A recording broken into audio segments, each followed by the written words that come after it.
Okay, good morning everyone and welcome to my YouTube channel as BA Talks.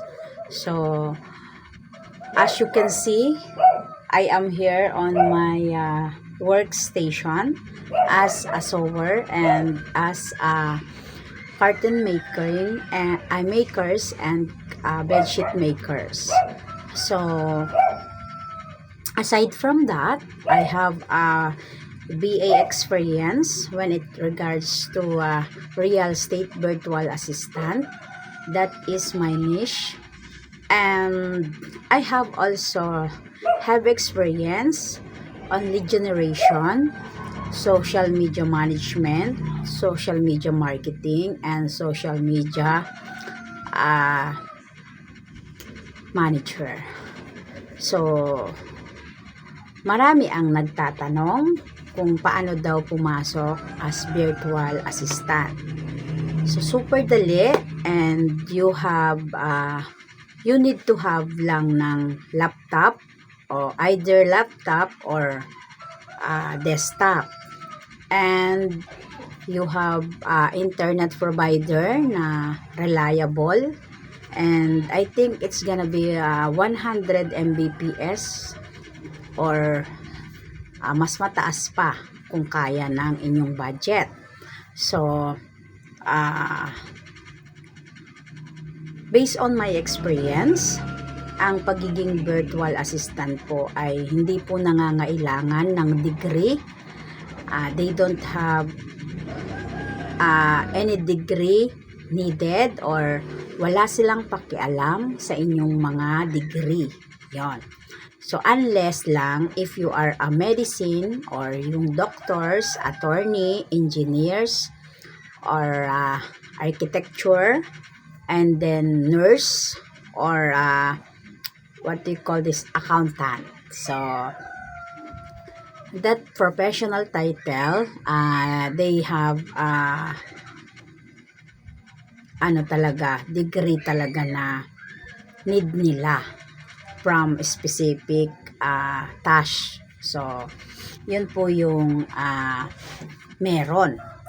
But, when it comes to virtual assistant, like a bookkeeper, social media management, social media manager, and social media advertising, lead generation, something cold callers, scheduling, a lot of tasks or executive assistant, something like that. They don't need a degree. So, kahit high school graduate lang po tayo, ay pwede po tayong makapasok sa pagiging virtual assistant or yung tinatawag nilang work from home or work from office. Tawag dito, work, no? So, karamihan, kung gusto mo ng work from home, that's much easier and comfortable for the nanay like this na merong business like this sa akin. So, aside from pagiging virtual assistant, after you work, you can insert naman or you can next the business mo naman. So, walang masasayang na oras when it comes to pagiging virtual assistant na work from home ka. So, paano nga ba magiging work from home? Unang-una ay kailangan nga po mayroon po kayong internet provider, yung maganda, yung reliable, yung hindi pa pawala-wala, yan po. So, yung kuhanin nyo yung fiber or DSL. So, ako, nagkameron din ako ng mga struggle about dyan. Depende kasi nung lumipat ako sa ng bahay.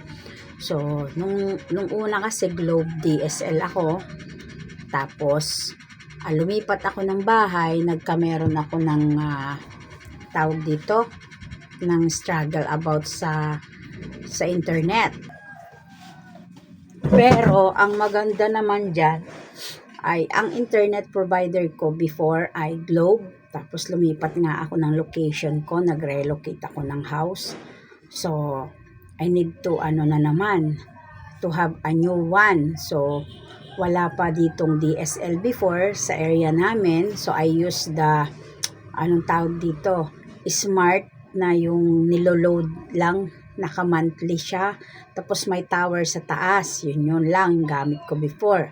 Pero okay naman kasi sa lead generation at sa mga ibang task ay hindi naman kailangan yung sobrang taas ng internet provider. So, kapag katapos nun ay yung computer nyo po at least 8 GB RAM. At least 8 GB RAM. Tapos kuhanin nyo na po doon sa inyong processor is i3, i7, or i5. Tapos pwede rin yung Ryzen 5 or Ryzen 7. Yan yung mga yan. Yan po yung mga matataas na mga specs ng computer or ng laptop na pwede nating gamitin. Kasi lalo na po sa mga graphic artists, mga designer, mga IT specialist, sobrang taas po ng mga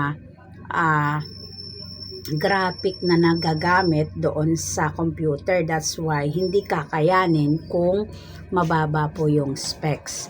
Pero kung kayo po ay IT specialist, graphic designer, kuhanin nyo po yung ang mga memory naman ay mga 16 or 32 gig, ganun po, no? So, magandang klase na po yun. Pwedeng pang gamings. Actually, yung mga sinasabi nilang gaming laptop or gaming computer, yan po yung mga magagandang specs na pwede natin gamitin sa pagiging VA. Pero, syempre, dahil nga po tayo nag-uumpisa, ang suggest ko lang po sa inyo, wag po kayong gumamit ng sobrang mahal na computer. Siguro, ako kasi, nag-start lang ako sa 5,000 pesos na desktop. Kung alam nyo po dito sa Pampanga, meron po kami tinatawag dito na intersection. Super dami po doon ng mga, super dami po doon ng mga store sa intersection ng mga nagtitinda ng mga computer na mga second hand. So, before, kasi wala pang mga laptop na mga second hand, hindi pa uso yun dito. 2014, I started as a virtual assistant sa fiverr.com and upwork.com. Yun. So, ngayon po, ang nangyari, bumili lang po ako doon sa 5,000 muna. So, para sa pag-a-apply lang. Pero, nung nagkameron na po ako ng client, nag-start po kasi ako maggawa ng profile 2013. 2013 po ako gumawa ng profile, December. Tapos, nag-start na po ako noon, 2014, nag-apply ng trabaho hanggang sa January, February, March, April 27. I think April 27 yun. Or April 28 or 27. Yun lang pong dalawa na yun or hanggang 29 yun. Nakakuha po ako ng aking icebreaker sa upwork.com. So, ano lang yung trabaho doon, copy and paste, ganun lang. And then, sa pagiging, yung napasok ko is real estate po. So, ang nilagay ko na, nung una, general virtual assistant ako. Pero, nung patagal hanggang sa may mga nakikita ako, nagre-research ako. So, ganun po ang gagawin. So, number 1, ano nga ba yung kailangan pag pumasok kayo sa pagiging virtual assistant? Unang-una, mayroon po kayong laptop or desktop computer. Yung desktop computer nyo or laptop computer nyo, at least 8 GB RAM. O kaya, 16, 32, depende po sa inyo, at least 8 GB RAM po siya. Tapos, okay lang naman kahit na hindi muna yung sobrang mataas, no?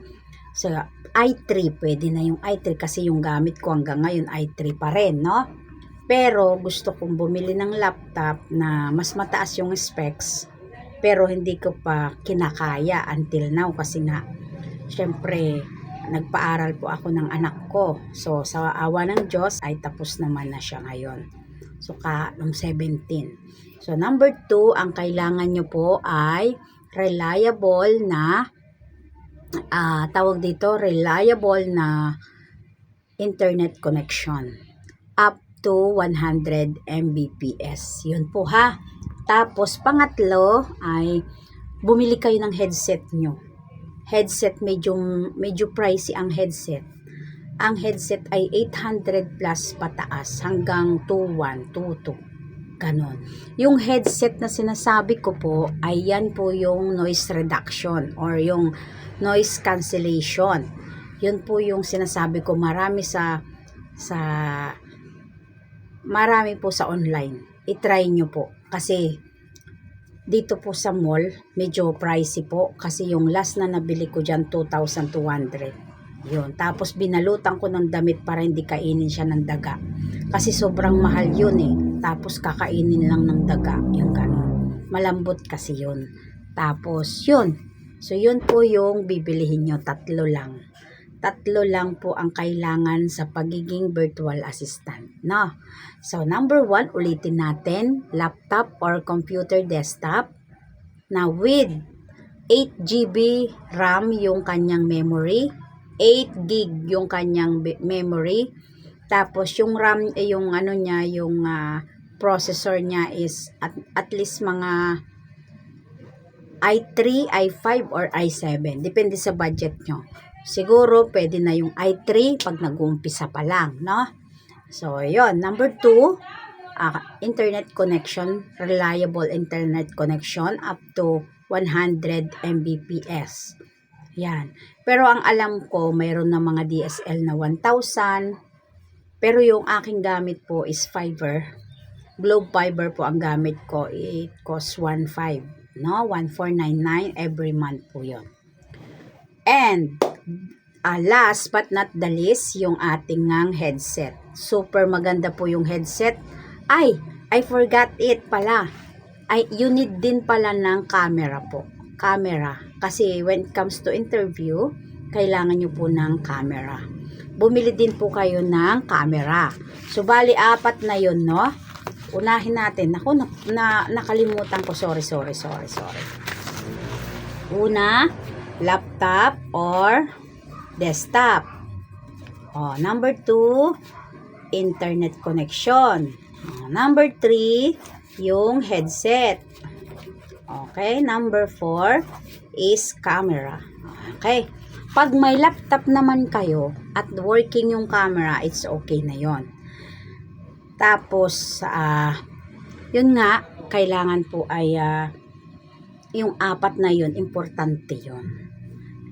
Laptop or desktop, internet provider, headset, and camera. Yan lang po ang kailangan sa pagiging BA. And sa susunod na ibang araw, tatalakay naman natin kung paano po kayo mag-i-start as a BA. So for now, yan po ang ating unang unang kailangan sa pagiging virtual assistant. Okay? So, please watch and subscribe my YouTube channel. Thank you so much.